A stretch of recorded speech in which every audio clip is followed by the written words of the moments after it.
L'édito éco sur Europe 1 avec Nicolas Barré des Échos. Bonjour. Bonjour Bruce. Alors c'est la une de votre journal justement ce matin, c'est un record. Bon, on s'en serait bien passé, il faut bien le dire. La France bat le record des dépenses publiques et des prélèvements obligatoires. Eh bien en effet, ne cherchez plus Bruce, le pays où les dépenses collectives sont les plus importantes, le pays le plus socialiste en quelque sorte, ça n'est pas la Suède, c'est la France. Cette année, les dépenses publiques représenteront 56,9% de notre économie. On n'a jamais atteint ce niveau dans toute notre histoire. Seul le Danemark fait un tout petit peu mieux, si j'ose dire. La moyenne en Europe est à 50%, alors rêvons un peu, si nous étions à ce niveau-là, nous aurions 140 milliards d'euros de dépenses publiques en moins.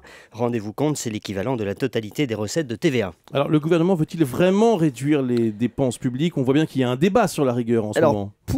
Pour l'Élysée, pour Matignon et bien sûr pour Bercy, il n'y a pas de débat, il n'y a qu'une ligne, c'est celle de la rigueur. Le gouvernement va d'ailleurs adopter cette semaine en Conseil des ministres ce que l'on appelle un programme de stabilité qui prévoit une réduction des déficits pour les 3 ans à venir.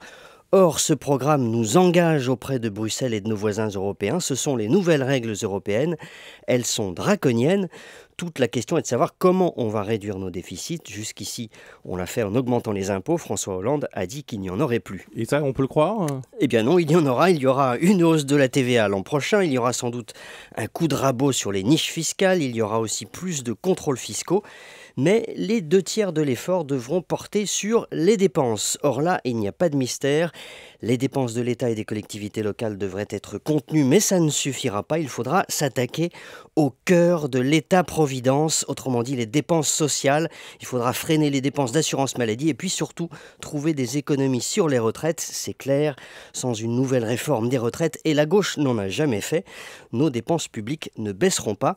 Le gouvernement entre donc dans le dur. Augmenter les impôts, c'est facile et ça plaît généralement à la gauche.